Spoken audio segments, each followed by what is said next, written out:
We Maharshi Dayanand जयंती सरस्वती 1824 2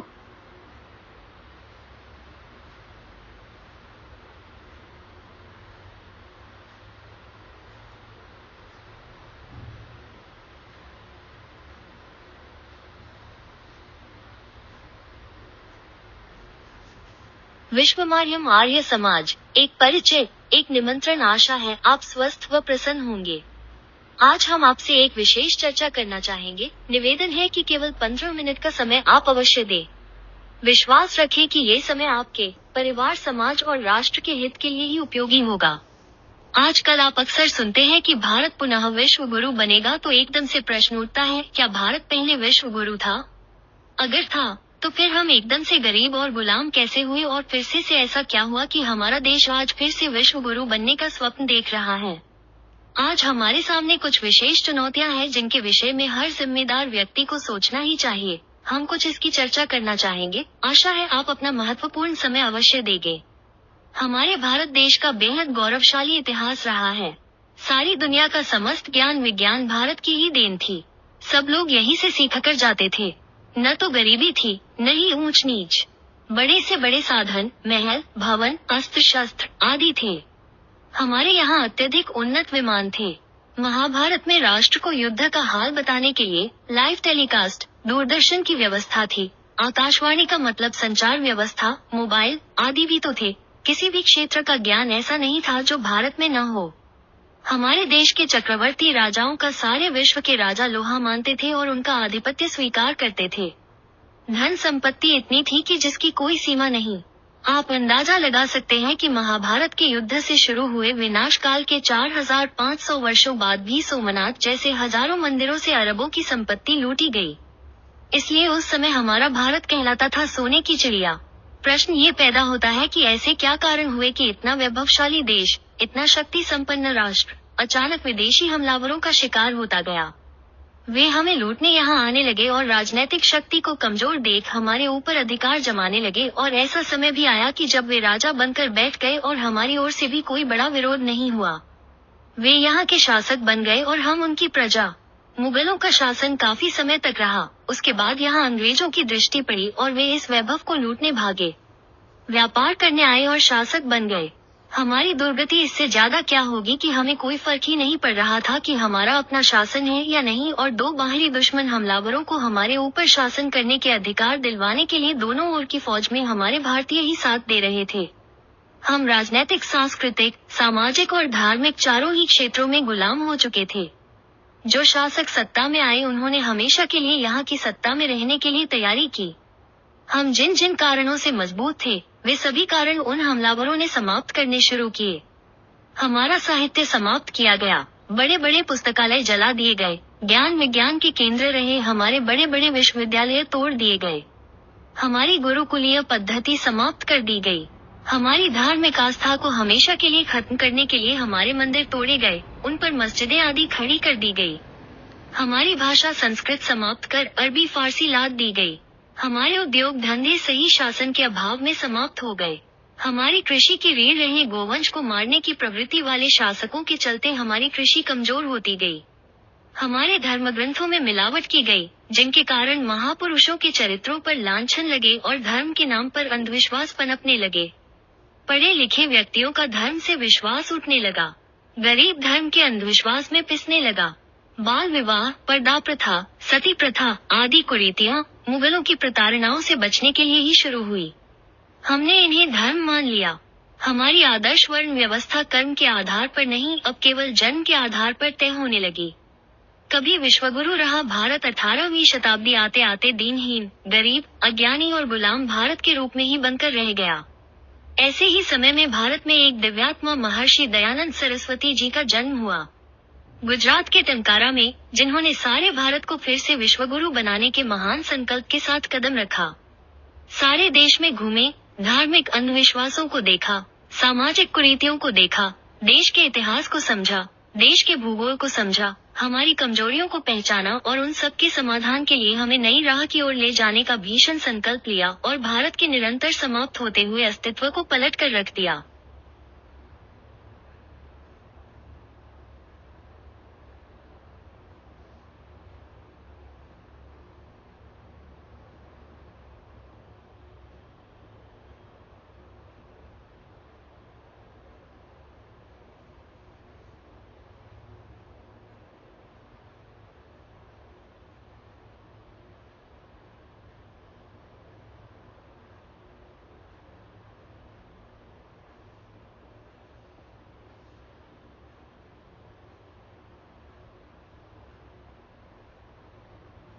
उन्होंने एक एक करके समस्याओं का समाधान दिया। उनके हर समाधान को बारीकी से देखकर आप जानेंगे कि महर्षि दयानंद ने दिया क्या।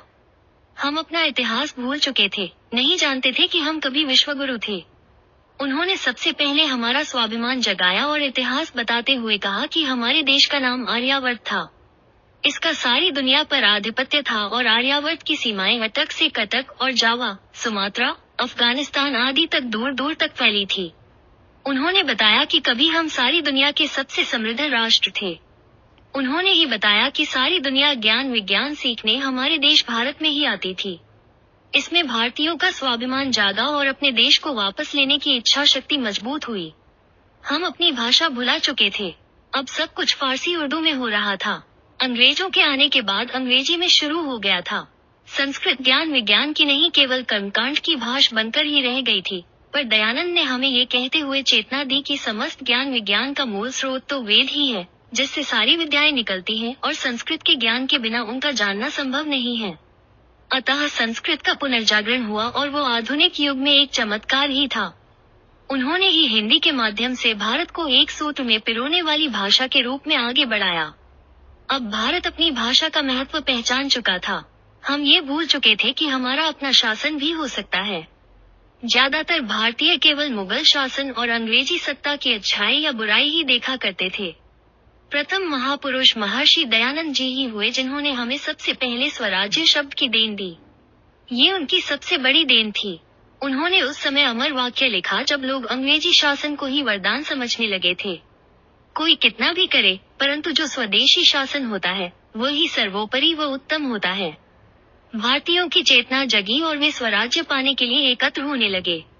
फलस्वरूप सरदार भगत सिंह, राम प्रसाद बिस्मिल, चंद्रशेखर आजाद, श्यामजी कृष्ण वर्मा, लाला लाजपत राय, स्वामी श्रद्धानंद जी आदि हजारों क्रांतिकारियों की बड़ी फौज खड़ी हो गई। ये सब महर्षि दयानंद के विचारों से पूर्ण प्रभावित थे।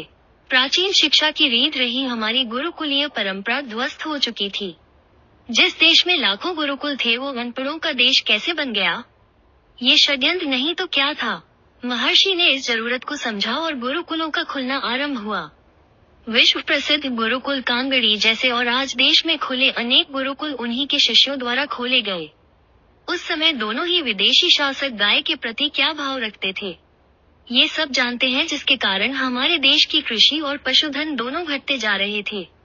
महर्षि दयानंद ने इस जरूरत को समझा और भारत के इतिहास की पहली गौशाला हरियाणा के रेवाड़ी में उन्होंने ही तो खुलवाई और फिर गौशालाओं के बनने का एक क्रम आरंभ हुआ। परिणाम हम जानते हैं। महर्षि दयानंद ने सर्वप्रथम स्वदेशी का नारा दिया, आत्मनिर्भर भारत का नारा दिया। कपड़ा स्वदेशी होना चाहिए, भाषा स्वदेशी होनी चाहिए, विद्यालय और शिक्षा स्वदेशी होनी चाहिए।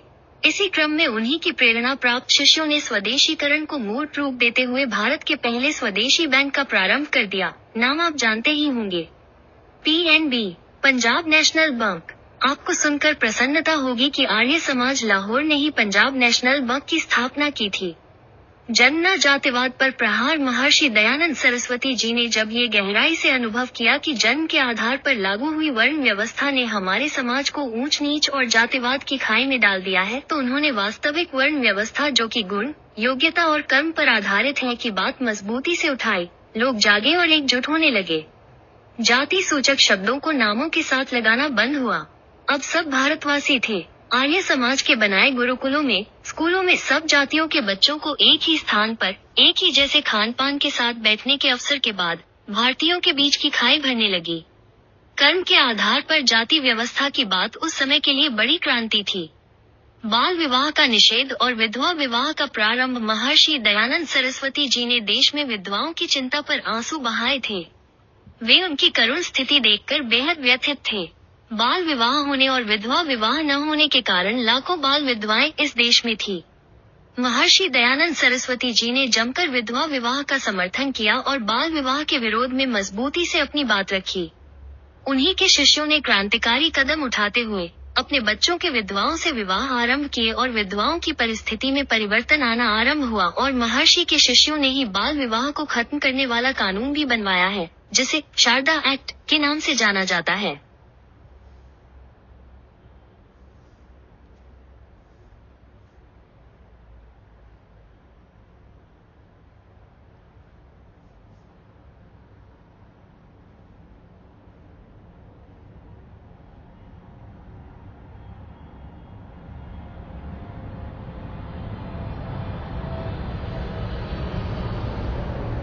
अनाथालयों का आरंभ बाल विवाह के होने से और भुखमरी, गरीबी और अशिक्षा के कारण मृत्यु दर अधिक थी, जिसके कारण बड़ी संख्या में बच्चे अनाथ हो जाते थे।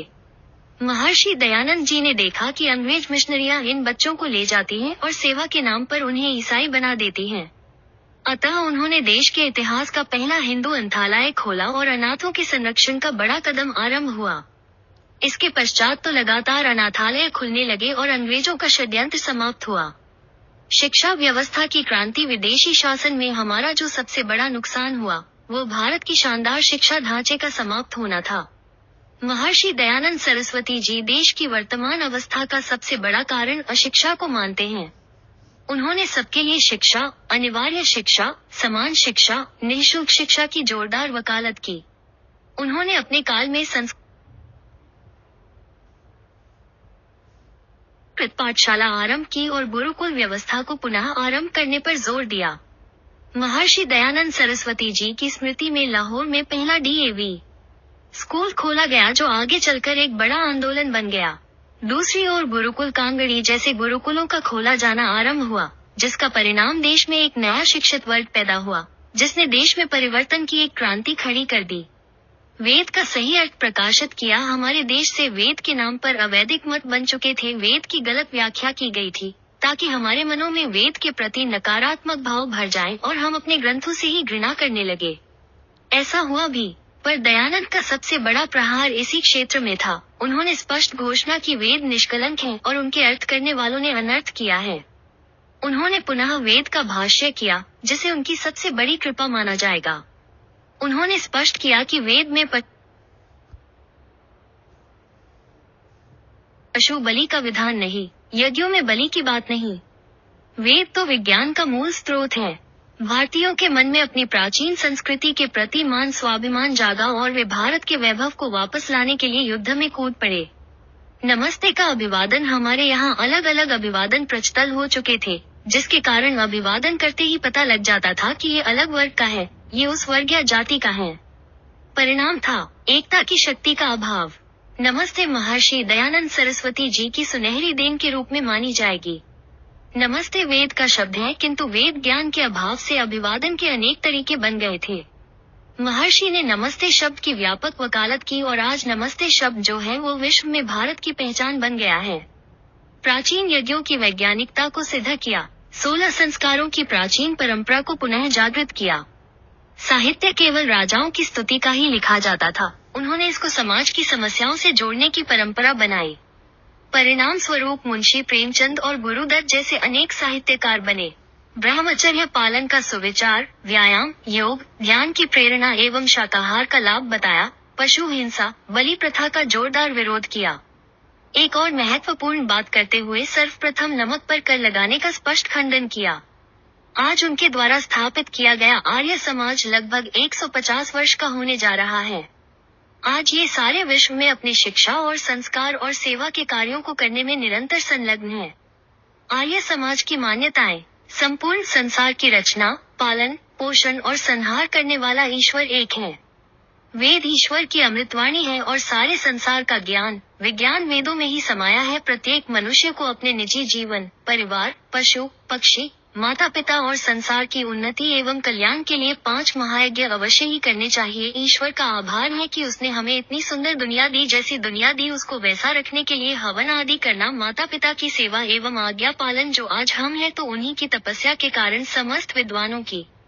घर पर आए अतिथि की मन से सेवा व सम्मान करना, पशु, पक्षी, कीट पतंग आदि को कभी न मारना और उनके लिए रोजाना कुछ न कुछ भोजन देना। सबसे बड़ा गुरु परमात्मा है। चमत्कार जैसी कोई चीज होती ही नहीं। अपने कर्म पर विश्वास करने वाला व्यक्ति ही सफल होता है। शुभ अशुभ कर्मों का फल मनुष्य को अवश्य ही भोगना पड़ता है। धर्म, आचरण और व्यवहार का विषय है। इसमें दिखावा और चिन्हों के धारण करने का कोई महत्व नहीं। जीवित माता पिता और बड़े बुजुर्गों की सेवा करना ही सच्चा श्राद्ध है। मृत्यु के बाद कोई स्वर्ग नर्क नहीं होता। जीवन के दुख ही नर्क और सुख विशेष ही स्वर्ग है। चक्कर में पड़कर समय नष्ट करना स्वयं की ही बड़ी हानि है। इनसे बचकर रहना चाहिए। ये केवल धन कमाने का साधन बन चुके हैं। भगवान की आज्ञाओं का पालन करना ही उसकी सच्ची भक्ति है। मुहूर्त के राशिफल देखना, दिखाना, जादू टोना, तंत्र मंत्र ये सब एक सोचे समझे षड्यंत्र हैं।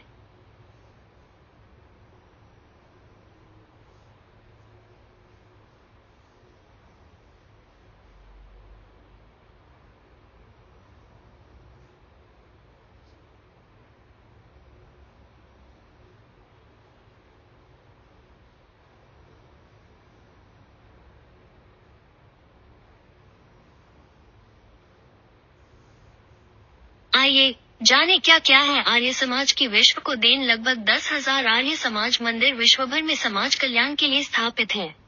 लगभग 2,500 विद्यालय एवं महाविद्यालयों का संचालन, जिनमें DAV भी सम्मिलित है। लगभग 400 गुरुकुल पद्धति के आवासीय शिक्षण संस्थानों का संचालन, 20,000 से अधिक अनाथ बच्चों के पालन पोषण हेतु विभिन्न स्थानों पर अनाथालयों एवं बाल आश्रमों का संचालन, लगभग 1500 से अधिक लघु मध्यम चिकित्सालयों के संचालन द्वारा मनुष्य मात्र की सेवा, आडंबर और जाति पांति के बंधनों से मुक्त हजारों विवाहों का प्रतिवर्ष आयोजन, नौजवानों के शारीरिक विकास के लिए आर्यवीर दल द्वारा हजारों व्यायामशालाओं का संचालन, नैतिक शिक्षा और शारीरिक शिक्षा के हजारों आवासीय शिविरों का हर वर्ष आयोजन, वनवासी क्षेत्रों में विद्यालयों के संचालन, लाखों वनवासियों को शिक्षा, नौजवान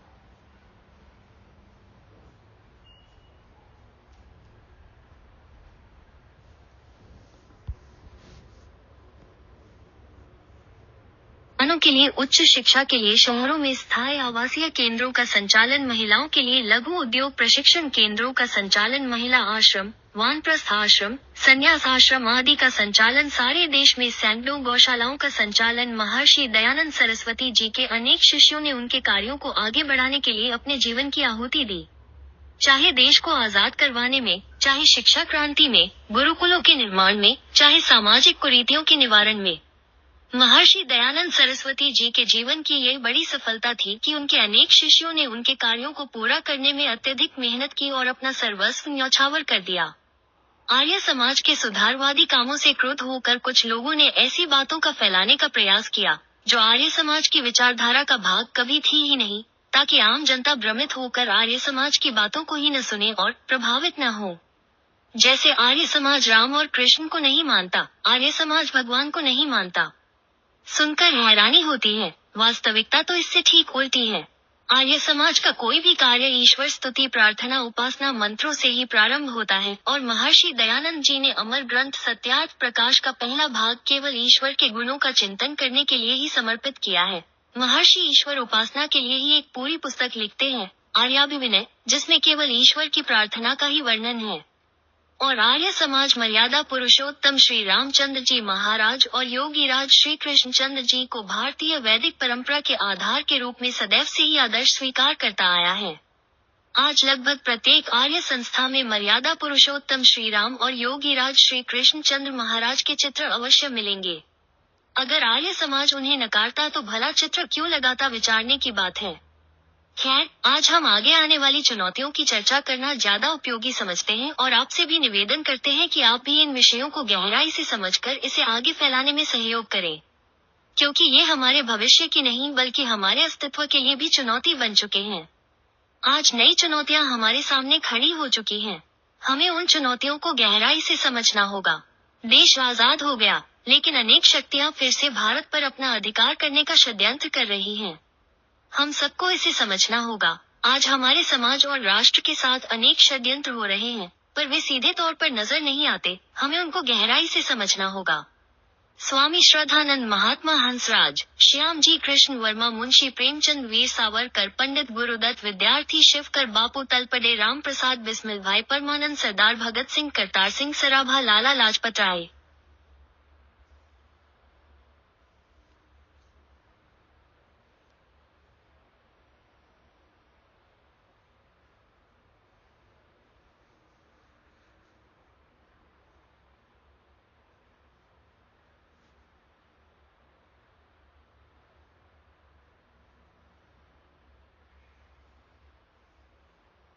वे शक्तियां नहीं चाहती कि हम मजबूत हों, हमारी भावी पीढ़ी मजबूत हो। नशे का जाल एक ऐसा ही जाल है जो हमें फंसाने के लिए बुन दिया गया है। हम युवाओं को जिम्मेदार ठहरा देते हैं, वस्तुतः युवा तो शिकार हो रहा है उनकी षड्यंत्र का। इसके बड़े षड्यंत्र को गहराई से समझें। इस विषय पर एक पुस्तक का निर्माण किया गया है। आप दिए गए स्कैन कोड को स्कैन कर अपने मोबाइल पर डाउनलोड करके स्वयं पढ़ें और दूसरों को भी पढ़ाएं। नशा भगाए, यौवन बचाइए, रिश्ते बचाइए, देश बचाइए। हमारे परिवार ही हमारी मजबूती थी। आज हम सब अनुभव करते हैं कि हमारे परिवार निरंतर छोटे होते जा रहे हैं। इनको मजबूत रखने वाले रिश्ते पूरी तरह से समाप्त हो रहे हैं। आप कुछ ही समय में देखेंगे कि बुआ, मानसा, मासी, चाचा, ताऊ, मामा, मामी आदि के रिश्ते केवल किताबों में पढ़ाए जाएंगे। एक बच्चे की परंपरा से भाई बहन के रिश्तों की समाप्ति एक नए भयानक षड्यंत्र के रूप में हमारी युवा पीढ़ी में एक बात को बैठाया जा रहा है। संतान की जरूरत क्या है, यानी चाइल्ड फ्री फैमिली। ये बाकायदा संगठित रूप से चलाए जाने वाला षड्यंत्र है। परिणाम आप सब देख रहे होंगे। परिणाम बाप बेटे और माँ बेटी का रिश्ता भी समाप्त और समाज में बढ़ रही लिव इन रिलेशन से पृथ्वी का सबसे पवित्र रिश्ता पति पत्नी का रिश्ता भी समाप्त कहा जाएगा। ये अपने आप नहीं हो रहा, बाकायदा हमें हमेशा के लिए समाप्त कर देने की साजिश है। हम ना समझे तो हमारा दोष है। इसे भी गहराई से समझने के लिए इस पुस्तक को अवश्य पढ़ें। आप दिए गए स्कैन कोड को स्कैन कर अपने मोबाइल पर डाउनलोड करके स्वयं पढ़ें और दूसरों को भी पढ़ाएं। परिवार मजबूत होगे तो मेरा देश मजबूत होगा। रिश्ते बचाए, देश बचाए। जातिवाद, प्रांतवाद हमारे समाज को एक और गहरे षड्यंत्र में धकेला जा रहा है, वो है जातिवाद और प्रांतवाद। ऊंच नीच की खाई को बढ़ाकर आज इन विषयों से सबकी सोच में बड़ा अंतर आया है, किंतु कुछ ताकतें देश की एकता को बिल्कुल देखने को तैयार नहीं। वे बात बात पर ऊंच नीच की बातों को लाने के तरीके ढूंढते हैं। हम नहीं जानते हैं कि हमारे साथ कौन चाय पी रहा है, पर वे चाहते हैं कि हम हमेशा जातिवाद और ऊंच नीच की खाई में पड़े रहें, जिन कारणों से हम सदियों गुलाम रहे। और यह स्थिति भी एक सोची समझी साजिश का ही भाग है। हमें इसे और इसके समाधान को समझना होगा। इस विषय पर लिखी पुस्तक को हम अवश्य पढ़ें। आप दिए गए स्कैन कोड को स्कैन कर अपने मोबाइल पर डाउनलोड करके स्वयं पढ़ें और दूसरों को भी पढ़ाएं। अपनों को गले लगाइए, देश को मजबूत बनाइए। प्राकृतिक खेती हमारी अर्थव्यवस्था को अपने अधिकार में लेने को बहुत सी बाहरी शक्तियों की मंशा है। वे चाहते हैं कि हमारी भूमि उनके यूरिया की गुलाम बने, फिर बंजर बने और हम अनाज के लिए उन पर निर्भर रहें। जिन रसायनों का हम प्रयोग कर रहे हैं, उनसे पैदा होने वाले खाद्य पदार्थों, अनाज आदि से अस्वस्थ हो जाएं और उनकी दवाइयों के खरीदार भी बने। अतः समय रहते हमें इस षड्यंत्र इसको समझना ही होगा और समाधान है प्राकृतिक खेती को अपनाना होगा। षड्यंत्रों और समाधान को समझने के लिए विषय पर लिखी पुस्तक को हम अवश्य पढ़ें। आप दिए गए स्कैन कोड को स्कैन कर अपने मोबाइल पर डाउनलोड करके स्वयं पढ़ें और दूसरों को भी पढ़ाएं। प्राकृतिक खेती अपनाएं, जल, जमीन और जीवन बचाइए। अंधविश्वास हमारे देश का बहुत बड़ा विनाश अंधविश्वासों के चलते ही हुआ है। आज हमारी कमजोरियों को षड्यंत्रकारियों ने समझ लिया और इसे ही हमारे विरुद्ध हथियार के रूप में इस्तेमाल किया जा रहा है। आज अनेक उदाहरण है कि किसी के बच्चे की बलि केवल इसलिए दे दी गई कि उसको किसी तांत्रिक ने ऐसा करने के लिए कहा था। कहीं मंदिरों में बलि चढ़ाई जा रही है, कहीं शराब के भोग लगाए जा रहे हैं, महापुरुषों के स्वांग बनाकर अश्लील नाच करवाए जा रहे हैं। मजारों पर चादर चढ़ाने के नाम पर धर्म के रूप में प्रचारित किया जा रहा है। क्या ये हमारी युवा पीढ़ी को धर्म से दूर करने की साजिश नहीं? हमें इसे बहुत गहराई से समझना होगा। ये धर्म या धर्म के चिन्ह नहीं है, धर्म के नाम पर किए जा रहे षड्यंत्र हैं। एक ओर हमारा पैसा उनके पास जा रहा है, दूसरी ओर आस्था कहीं और परिवर्तित हो रही है। हमें गहरी खाई में धकेला जा रहा है। समाधान जरूरी है। इस समस्या को गहराई से समझने के लिए इस विषय पर लिखी पुस्तक को हम अवश्य पढ़ें। आप दिए गए स्कैन कोड को स्कैन कर अपने मोबाइल पर डाउनलोड करके स्वयं पढ़ें और दूसरों को भी पढ़ाएं। अंधविश्वास एक गहरी खाई है, इससे स्वयं बचें और दूसरों को बचाएं। कुछ निवेदन जो हमारे भविष्य के लिए जरूरी है। हम अपने बच्चों को वास्तविक संपत्ति समझें। हमने भौतिक संपत्ति को तो बहुत ध्यान से सहेजा भी, संभाला भी, पर हमारी वास्तविक संपत्ति तो हमारे बच्चे ही हैं। वही हमारी संपत्ति की रक्षा करेंगे और उसे बढ़ाएंगे भी तथा इस देश को भी वे ही आगे बढ़ाएंगे। अतः उनके साथ अपना गहरा संबंध बनाए और यहाँ दिया गया एक छोटा सा लेख अवश्य ही पढ़े। आप दिए गए स्कैन कोड को स्कैन कर अपने मोबाइल पर डाउनलोड करके स्वयं पढ़ें और दूसरों को भी पढ़ाएं।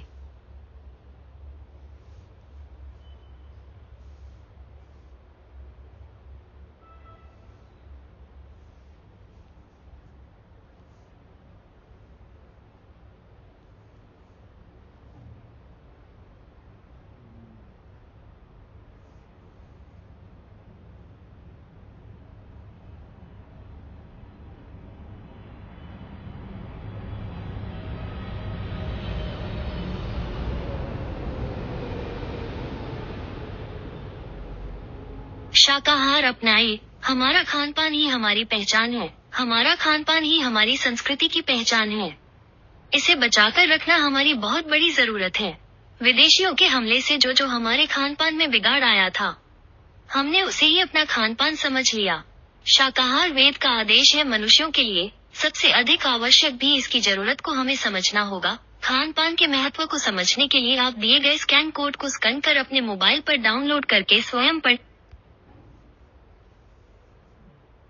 और दूसरों को भी पढ़ाएं। पंच महायज्ञ प्रत्येक मनुष्य को अपने निजी जीवन, परिवार, पशु पक्षी, माता पिता और सारे संसार की उन्नति के लिए न्यूनतम 5 कर्तव्य तो करने ही चाहिए। ईश्वर का आभार, उनकी सृष्टि को साफ और सुंदर रखना, जन्मदाता माता पिता की सेवा, पशु पक्षियों का पालन, सब मनुष्यों का सम्मान। ये इस संसार में रहने वाले प्रत्येक मनुष्यों के लिए बराबर करने आवश्यक है। इसके विषय में विशेष रूप से जानने के लिए आप दिए गए स्कैन कोड को स्कैन कर अपने मोबाइल पर डाउनलोड करके स्वयं पढ़ें और दूसरों को भी पढ़ाएं। सत्यार्थ प्रकाश महर्षि दयानंद सरस्वती ने अपनी सब बातों को बताने के लिए एक क्रांतिकारी ग्रंथ की रचना की थी, वो सबको पढ़ना चाहिए। आप दिए गए स्कैन कोड को स्कैन कर अपने मोबाइल पर डाउनलोड करके स्वयं पढ़ें और दूसरों को भी पढ़ाएं। महर्षि दयानंद का संक्षिप्त जीवन चरित्र सब मनुष्यों को अवश्य ही जानना चाहिए। आप दिए गए स्कैन कोड को स्कैन कर अपने मोबाइल पर डाउनलोड करके स्वयं पढ़ें और दूसरों को भी पढ़ाएं। समझे तो क्या है आर्य समाज? आर्य समाज एक अद्भुत और विशाल संस्था है।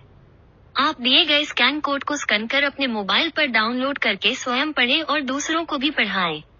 ईश्वर के बनाए वेद क्या है, इसको जानने के लिए एक छोटी पुस्तक अवश्य पढ़ें। आप दिए गए स्कैन कोड को स्कैन कर अपने मोबाइल पर डाउनलोड करके स्वयं पढ़ें और दूसरों को भी पढ़ाएं। महर्षि दयानंद जी के स्वयं लिखित कुछ अति महत्वपूर्ण लेखों जैसे उनकी आत्मकथा, सत्यार्थ प्रकाश के लिखने का कारण, अन्य और महत्वपूर्ण लेख और लघु पुस्तकों को पढ़ने के लिए आप दिए गए स्कैन कोड को स्कैन कर अपने मोबाइल पर डाउनलोड करके स्वयं पढ़ें और दूसरों को भी पढ़ाएं।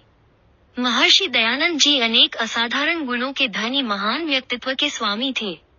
उनके महान कार्य, यात्रा, जीवन, लेखन के विषय में अधिक जानकारी के लिए मिस कॉल करें 8447-200-200 या दिए गए स्कैन कोड को स्कैन करें। यज्ञ एक शाश्वत वैज्ञानिक प्रक्रिया है। इसे केवल कर्म कांड या धार्मिक क्रिया मात्र ही मान लिया गया था। सृष्टि के आरंभ से ही मनुष्य संसार की उन्नति के लिए यज्ञ करता आया है और आज भी सब मत पंथों में यज्ञ किसी न किसी रूप में किया जाता है। महर्षि दयानंद ने भारत और विश्व को जो दिया वो अपने आप में अनुपम, अद्भुत और अत्यंत कल्याणकारी है। महर्षि जी ने संपूर्ण मानव जाति को क्या क्या दिया, इसको जानने के लिए स्कैन कोड को स्कैन करें, स्वयं पढ़ें और दूसरों को भी पढ़ाएं। सत्य की राह को जानकर कल्याण के पथ पर चलने के लिए इस वीडियो को देखना और समझना बहुत जरूरी है। अतः सत्य की राह हिंदी या अंग्रेजी वीडियो को देखने के लिए स्कैन कोड को स्कैन करें, स्वयं पढ़ें और दूसरों को भी प्रेरित करें। चारों वेदों के हर मंत्र का अर्थ जानने के लिए और वेद की विषय में प्रत्येक जानकारी के लिए वेद.com वेबसाइट अवश्य देखें या कोड स्कैन करें। विश्वव्यापी आर्य समाज आपको सादर आमंत्रित करता है। अपने निकट के आर्य समाज से आज ही संपर्क स्थापित करें और नजदीक के आर्य समाज की लोकेशन के लिए कोड को स्कैन करें। वेब www.thearyasamaj.org www.maharshidayanand.com लाखों क्रांतिकारियों एवं समाज सुधारकों के प्रेरणा स्रोत महर्षि दयानंद सरस्वती।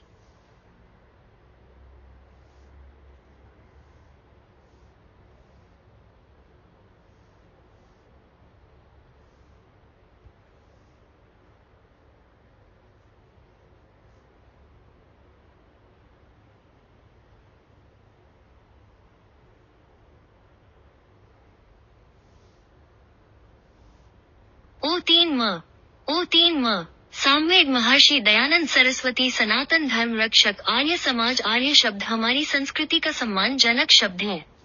हमारे वेदों में, सनातन धर्म ग्रंथों में, रामायण, गीता, महाभारत, नीतियों में श्रेष्ठ पुरुषों को आर्य कहकर ही संबोधित किया जाता था। भगवान श्री कृष्ण, धर्मराज, युधिष्ठिर, अर्जुन को भी आर्य नाम से संबोधित किया गया है। हिंदू शब्द मुगलकालीन समय में मुगलों द्वारा दिया गया है। आर्य का अर्थ होता है श्रेष्ठ। आर्य समाज की ठीक से पहचान न होने के कारण समाज इसके महत्व को समझ नहीं पाया, जबकि सत्य सनातन धर्म को पूरी तरह मानते हुए और उसका प्रचार प्रसार करना इसका मुख्य उद्देश्य है। भारतवर्ष के अतिरिक्त 30 से अधिक देशों में इसकी शाखाएं फैली हुई हैं, जिसके अंतर्गत आर्य समाज मंदिर, वृद्धाश्रम, गुरुकुल, अनाथालय, अस्पताल, विद्यालय, महाविद्यालय, विश्वविद्यालय, गौशालाएं, व्यायामशालाएं, योगासन केंद्र आदि हजारों की संख्या में संचालित होते हैं। सनातन धर्म का उद्गम वेदों से हुआ है। ये वेद परमात्मा की वाणी है। संसार का सबसे पहला ज्ञान, सबसे पहली संस्कृति, यही ईश्वरीय ज्ञान है। ये सबके लिए, सदा के लिए तथा मानव जीवन की सभी पवित्र इच्छाओं को पूर्ण करने का ज्ञान इसमें समाहित है। सुख, शांति, मोक्ष, संपन्नता, स्वास्थ्य, ज्ञान, विज्ञान, व्यापार, परिवार, समाज, राष्ट्र और अनेक विद्याओं का भंडार यही वेद है। ये पूर्ण ज्ञान का भंडार इसलिए है क्योंकि यह उस पूर्ण परमात्मा का ज्ञान है। ये सदा से है और सदा रहेगा, इसलिए इसे सनातन कहते हैं। बस आर्य समाज इसी पवित्र सनातन धर्म को मानता है और उसका प्रचार प्रसार करने के लिए बनी एक संस्था है। आर्य समाज महर्षि दयानंद सरस्वती द्वारा स्थापित किया गया है, किंतु उनकी अपनी कोई विचारधारा के आधार पर या किसी अन्य विचारधारा के आधार पर स्थापित नहीं है। ये पूर्ण सनातन वैदिक धर्म पर आधारित है। आर्य समाज भगवान श्री रामचंद्र और भगवान श्री कृष्ण जी के आदर्शों को पूर्ण स्थान देता है, क्योंकि जिस ज्ञान का संदेश इन दोनों महापुरुषों ने दिया वो सब वेदों के अनुसार ही है। इनका अपना जीवन पूर्ण रूप से सत्य सनातन वैदिक धर्म के अनुसार ही था। आर्य समाज आध्यात्म, समाज और राष्ट्रीय विचारधारा के कार्यों को करने वाला विश्व का एकमात्र संगठन है जिसमें इन तीनों विषयों पर कार्य किया जाता है। आर्य समाज की कुछ उपलब्धियों और मान्यताएं इस प्रकार हैं। मतैव सत्य 1, वेदों से परिचय। वेदों के संबंध में ये कहा जाता था कि वेद तो लुप्त हो गए, पाताल में चले गए, किंतु महर्षि दयानंद के प्रयास से पुनः वेदों का परिचय समाज को हुआ और आर्य समाज ने उसे देश में ही नहीं अपितु विदेशों में भी पहुंचाने का कार्य किया। 2, सबको पढ़ने का अधिकार। वेद के संबंध में ये प्रतिबंध था कि वेद स्त्री और शूद्र को पढ़ने या सुनने का अधिकार भी नहीं था, किंतु आर्य समाज के प्रयास से हजारों महिलाओं ने, एवं जिन्हें शूद्र मानकर उपेक्षित किया जाता था, उन्हें भी यह अधिकार आर्य समाज ने दिलवाया। वेद पढ़कर ज्ञान प्राप्त किया और वे वेद की विद्वान है। रक्ता 824 3, जातिवाद का अंत। आर्य समाज जन्म से जाति को नहीं मानता। समस्त मानव एक ही जाति के हैं। गुण कर्म के अनुसार वर्ण व्यवस्था को आर्य समाज मानता है। 4, स्त्री शिक्षा। स्त्री को शिक्षा का अधिकार नहीं है, ऐसी मान्यता प्रचलित थी। महर्षि दयानंद ने इसका खंडन किया और सबसे पहला कन्या विद्यालय आर्य समाज की ओर से प्रारंभ किया। 5, विधवा विवाह। महर्षि दयानंद के पूर्व विधवा समाज के लिए एक अपशगुन समझी जाती थी। आर्य समाज ने इस कुरीति का विरोध किया तथा विधवा विवाह को मान्यता दिलवाने का प्रयास किया। 6, छुआछूत का विरोध। आर्य समाज ने सबसे पहले जातिगत ऊंच नीच के भेदभाव को तोड़ने की पहल की। अछूतोद्धार के संबंध में आर्य सन्यासी स्वामी श्रद्धानंद ने अमृतसर कांग्रेस अधिवेशन में सबसे पहले ये प्रस्ताव रखा। 7, राष्ट्र चिंतन। परतंत्र भारत को आजाद कराने में महर्षि दयानंद को प्रथम पुरोधा कहा गया। सन 1857 के समय से ही महर्षि ने अंग्रेज शासन के विरुद्ध जनजागरण प्रारंभ कर दिया था। स्वतंत्रता आंदोलनकारियों के अनुसार स्वतंत्रता के लिए 80% व्यक्ति आर्य समाज के माध्यम से आए थे।